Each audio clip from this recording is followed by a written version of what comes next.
bald green heads, long slim fingers, and huge black eyes. You already know what I'm talking about, and yet we've never, ever seen one.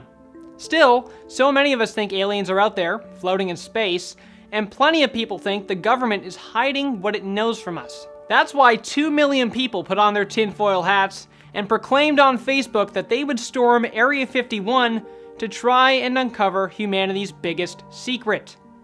So, how did we get here? To understand, we need to take a look at the history of Earth's search for aliens. Around 270 BC, Greek mythology came up with stories for every little thing in space, while some of history's earliest storytellers told fables of Earthlings reaching the moon and finding ungodly creatures. Of course, now we've reached the moon, and we know there's no one living up there, and sadly, it's not made of cheese. In West Virginia's National Radio Astronomy Observatory, there was hope. Project Ozma arrived. It was what many recognize as the first serious attempt to try and find a trace of aliens.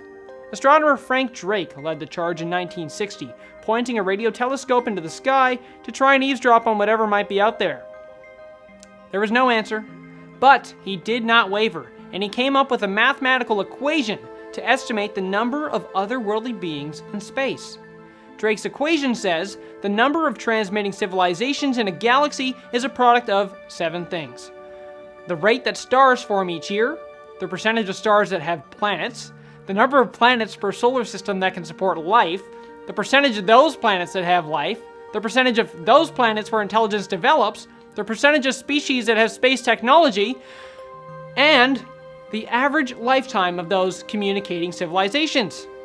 Anyways, he predicts there are 10,000 alien civilizations out there, and he wanted to find one. But Drake wasn't the only member of the scientific community taking the hunt for aliens seriously. In 1972, NASA launched Pioneer 10, which became the first spacecraft to leave our solar system. Drake joined forces with American astronomer Carl Sagan to add this message from mankind to the unmanned spacecraft in case it was ever intercepted by intelligent extraterrestrial life. 2 years later, the duo led a team in Puerto Rico behind the most powerful broadcast ever deliberately beamed into space, the Arecibo message. Sagan and Drake used the radio telescope at the Arecibo Observatory to broadcast this binary message that includes our solar system, a drawing of DNA, a stick figure of a human, and some of the biochemicals that make up life on Earth. That message was aimed at a star cluster, M13, which is about 25,000 light years away, so don't expect a response anytime soon. In 1984, the Search for Extraterrestrial Intelligence, aka SETI, was established. The nonprofit group is composed of scientists trying to find out if we really are alone in the universe. Since then, the challenge became not only finding aliens, but trying to overcome pop culture's tendency to poke fun at the idea, with characters like Marvin the Martian, E.T., the film Men in Black, and all our favorite space sagas. But scientists may have won that battle, with about 4 out of 5 Canadians in a 2016 Angus Reid poll saying they believe in aliens. While some scientists focus their search for life on far-off stars and planets, the CIA and the Pentagon focus on events closer to home.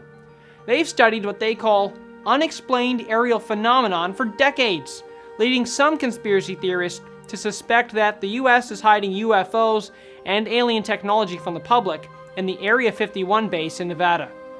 The theories about Area 51 started in 1989 when a guy named Bob Lazar claimed he was a physicist who worked in the top-secret base and saw alien technology. His claims have been disproven, but that hasn't done much to stop conspiracy theorists, and there's even a Netflix documentary about his life. NASA's latest find is exoplanet K2-18b, which orbits a red dwarf star in the constellation Leo about 110 light-years from Earth. Researchers say it's the best candidate for Earth-like life that we know right now, with water and the right temperature. Although, the researchers stress it's not a second Earth by any means. But hey, if life is out there, somewhere, I've got 2 theories. Aliens are either not evolved enough to find us, or smart enough to know they're better off staying away.